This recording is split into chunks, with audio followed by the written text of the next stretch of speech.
తీవ్ర ఉద్రిక్త వాతావరణం నెలకొంది. ఉద్రిక్తతల నేపథ్యంలో చైర్మన్ ఎన్నికల ప్రక్రియ గంటసేపు వాయిదా వేశారు.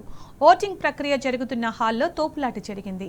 కాంగ్రెస్ బీఆర్ఎస్ అభ్యర్థుల మధ్య వాగ్వాదం జరుగుతుండగా అంతకుముందు కౌన్సిల్ హాల్పై దుండగులు రాళ్లతో దాడికి యత్నించారు. వెంటనే పోలీసులు అలర్ట్ అయ్యి హాల్లోకి ప్రవేశించి పరిస్థితిని అదుపులోకి తీసుకొచ్చారు.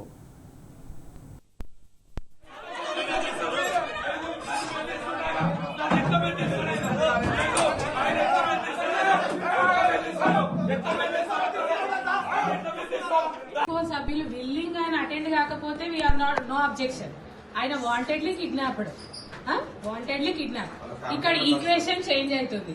Everyone are fighting for the constitution only, either you either we. Yes, మరి దీంట్లో decision according to your rules మీరు తీసుకోండి. క్లాజ్ ఎక్కడో ఉంటది, క్లాజ్ డెఫినెట్లీ ఉంటది. ఆల్రెడీ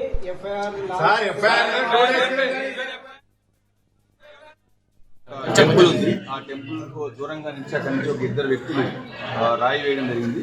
ఇమ్రాన్ అండ్ అయాన్ అని, వాళ్ళిద్దరిని కూడా మనం కస్టడీకి తీసుకోవడం జరిగింది అండ్ పోలీస్ స్టేషన్ కు తీసుకెళ్ళడం జరిగింది. సో మిగతా సిచ్యువేషన్ అంతా కూడా ప్రశాంతంగా ఉంది. ఆ ఇద్దరు ఎవరైతే ఒక 2-3 రాళ్ళు వేశారు అక్కడి నుంచి, ఆ ఇద్దరిని కూడా మనము కస్టడీకి తీసుకోవడం జరిగింది, అదుపులోకి తీసుకోవడం జరిగింది. వాళ్ళిద్దరిని కూడా పోలీస్ స్టేషన్ తీసుకెళ్తున్నాము. ప్రస్తుతానికి సిచ్యువేషన్ అంతా కూడా ప్రశాంతంగానే దాన్ని ఒక ½ an hour అడ్జార్న్ చేయడం జరిగింది ఆ ప్రాసెస్ ని, ఈ ఓటింగ్ ప్రాసెస్. కాబట్టి ½ an hour తర్వాత అంటే 1:10 తర్వాత మళ్ళీ ఓటింగ్ స్టార్ట్ అవుతుంది.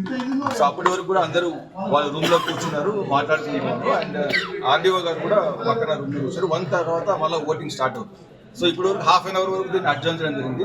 అండ్ ఇద్దరు వ్యక్తులు ఎవరైతే స్టోన్ దూరం నుంచి వేశారో, ఇమ్రాన్ అండ్ అయాన్ అనే వ్యక్తులను కూడా మనం పోలీస్ స్టేషన్ తీసుకెళ్ళడం జరిగింది, ఇబ్రహంపట్నం పోలీస్ స్టేషన్. సో వాళ్ళిద్దరు కూడా అరెస్ట్ చేయడం జరిగింది. ప్రస్తుతం సిచ్యువేషన్ అంతా కూడా పీస్ఫుల్ గానే ఉంది. Thank you.